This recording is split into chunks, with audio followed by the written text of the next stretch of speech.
Oi, gente. Meu nome é Ana Paula, eu moro em Brasília e aqui é um dos locais que eu venho, que eu mais amo aqui nessa cidade, que é onde assim eu retiro muita energia positiva depois que meu filho recebeu o diagnóstico de autismo. É uma praça muito linda, sabe? E como é que funciona? Eu vou falar um pouquinho do que foi esse nascimento do Lucas para vocês entenderem como é que ele está sendo hoje, né? Os obstáculos vencidos e o que nós ainda temos para vencer. Eu tive o Lucas com quase 42 anos. Eu e meu marido, nós estávamos passando por um problema difícil no casamento.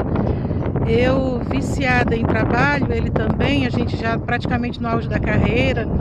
Eu trabalhando mais de 60 horas como professora universitária e já com os filhos praticamente criados. Eu tenho 2 filhos, um com 24, um com 22 anos.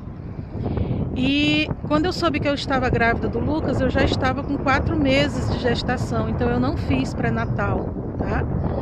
E eu tive uma gravidez muito difícil, eu quase perdi o Lucas. Tive diabetes gestacional, mas controlada, né, durante a gravidez.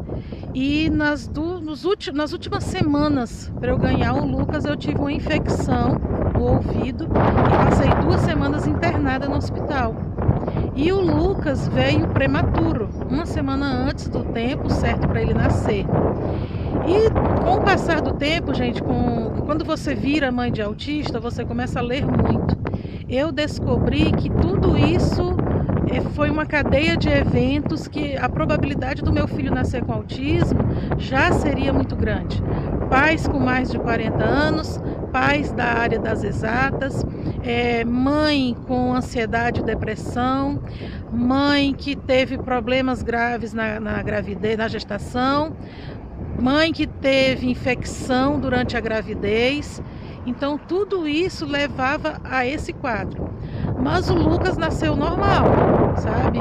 Normal sim, foi parto cesárea, mas era uma criança normal, como qualquer outra, se desenvolveu normalmente.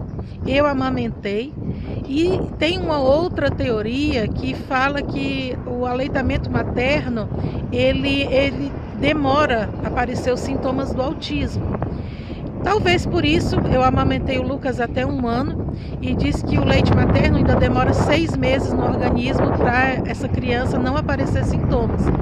Coincidência ou não, ele veio aparentar os primeiros sintomas quando ele já tinha 1 ano e meio. E quais eram esses sintomas, gente? A birra, tá? O Lucas, ele não tinha problema de olhar nos olhos. Então o problema dele era a birra.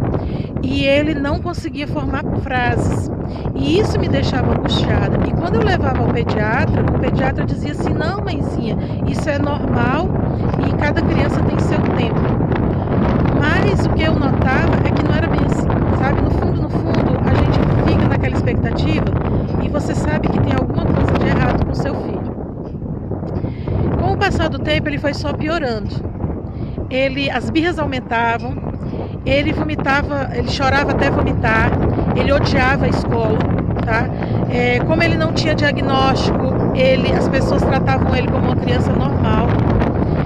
E até que chegou um ponto de eu estar numa clínica de embelezamento para perder peso e o médico chamou minha atenção e disse que meu filho parecia um retardado, se eu não estava vendo que meu filho tinha problema, porque o menino daquela idade, com 4 anos de idade, ainda não sabia nem falar, sabe? E eu cheguei chorando muito em casa nesse dia e no outro dia também deu problema na escola. A diretora disse que não ia querer mais meu filho porque ele estava mordendo os coleguinhas, os pais não gostavam, tinham medo dele. Não tinha inclusão na escola, tá? Apesar de ser uma das escolas mais caras de Boa Vista, nessa época eu morava em Boa Vista, Roraima, eu não tinha essa situação de inclusão.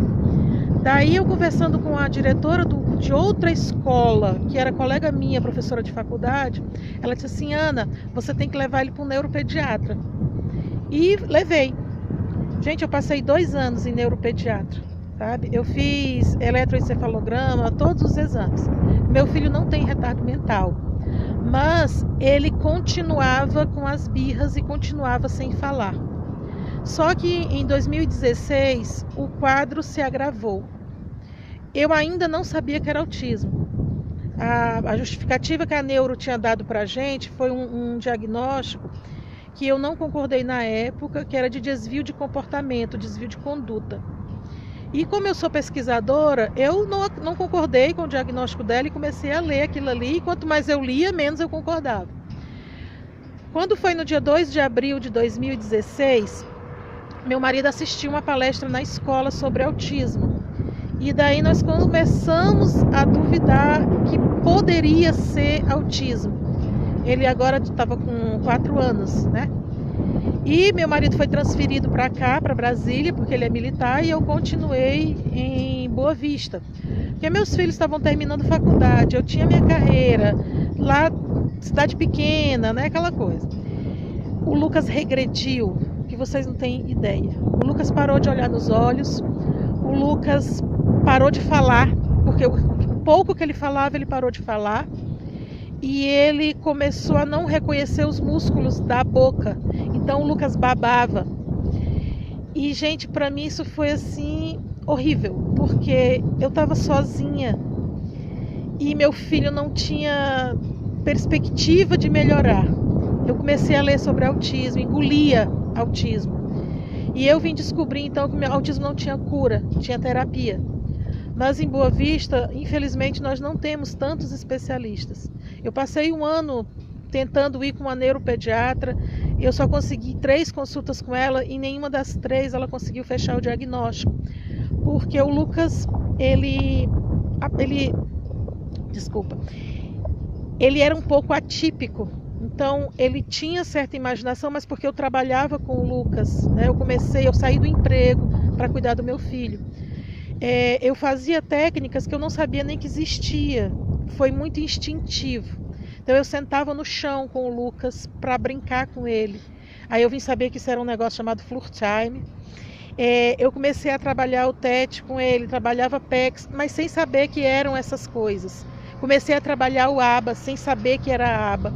Eu fiz um quadro para ele em que eu dava no final do dia, eu contava as estrelinhas e no final do dia ele ganhava um pirulito. Se ele tivesse pelo menos 5 estrelinhas das 8 que eu colocava ali. Comecei, lógico, aos pouquinhos, né? E foi ampliando. Aí, nos últimos de setembro em diante, ele saiu da escola e eu fiquei sozinha com ele, cuidando. Não foi fácil. Foi a pior época que eu tive na vida. Eu chorava diariamente. Tinha dias que eu pensava, eu pedia a Deus para morrer e levasse meu filho, porque a gente só pensa, como é que vai ser quando eu morrer? Quem é que vai cuidar dele? Ninguém tem paciência com criança autista. Mas é aquela força de mãe que não faz a gente desistir. E eu lia muito para ele. Todo dia eu lia um livrinho de história. Ele gosta muito de ver vídeo no celular. Então ele aprendeu a contar de 1 a 20 sozinho com os vídeos do celular. Ele aprendeu o inglês com o celular. E eu gosto muito de desenho animado. Então eu pegava os desenhos da Disney, aqueles bem antigos, e sentava para assistir com ele. E o que ele mais gostava eram os 3 porquinhos. Então isso assim, lá para novembro mais ou menos, todo dia eu botava para ele assistir os 3 porquinhos. Quando foi em dezembro, eu vim, né, de mudança para cá, para Brasília. Foi onde meu filho foi diagnosticado. Eu já levei ele em 3 neuropediatras, as 3 já fecharam o diagnóstico. Ele tem autismo de alta funcionalidade, tem muito potencial, mas ele precisa de muita terapia. Coloquei ele numa escola chamada Escola de Inclusão, que existe aqui em Brasília, da escola pública. Mas eu confesso que não estão preparados para cuidar da criança, eles não aceitam o diagnóstico de autismo, eles acham que é birra, que é manha, porque é filho único, filho de pais que parecem avós, né? Mas mesmo assim eu continuo. E aí eu continuei a trabalhar com ele a história, mas o que eu fiz? Eu notei que ele gostava muito de assistir os desenhos na TV ou no celular. E eu aprendi a fazer bonecos de feltro para trabalhar com eles. Então ele tem hiperfoco. quando ele está com hiperfoco, por exemplo, no Pocoyo, ele passa 2 meses, ele só quer saber de Pocoyo. Então eu fiz toda a turma do Pocoyo em feltro para brincar com ele. Agora, por exemplo, ele está com a febre da Peppa Pig, então eu tenho que ter todos os brinquedos da Peppa Pig. Aí o que eu faço com ele, com a relação do reforço positivo, né?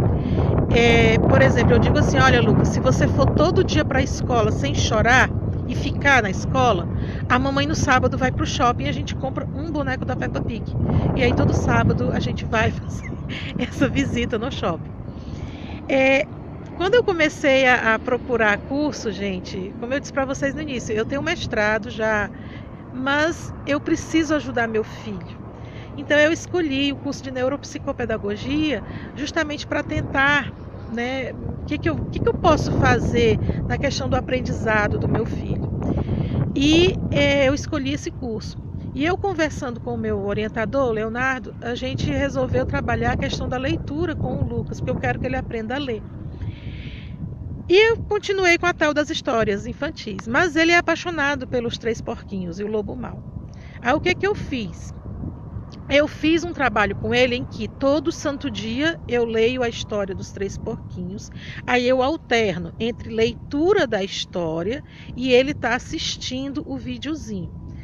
Ele assiste o vídeo, gente, umas 3, 4, 5 vezes seguidas. Ele sabe cantar a música dos Três Porquinhos toda.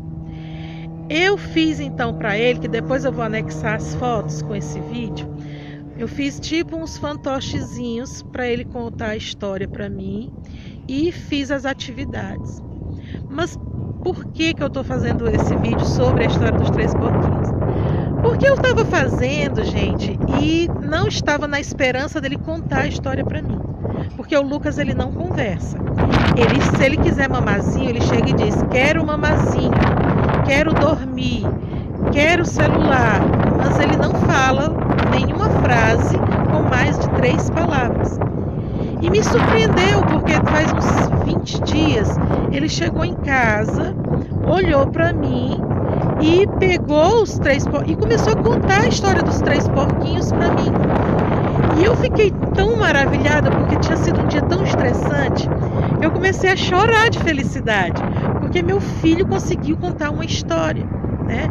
E aí, eu até conversando com o Leonardo disse assim, poxa, aproveita então e faz alguma coisa com ele nesse sentido. Aí eu fiz as atividades, todas voltadas com os 3 porquinhos e o Lobo Mau, em que eu vou estar anexando nesse vídeo. Então, olha, essa é a minha história. Eu sou a Ana Paula, mãe do Lucas, mãe de autista. Tchau, gente. Fica com Deus.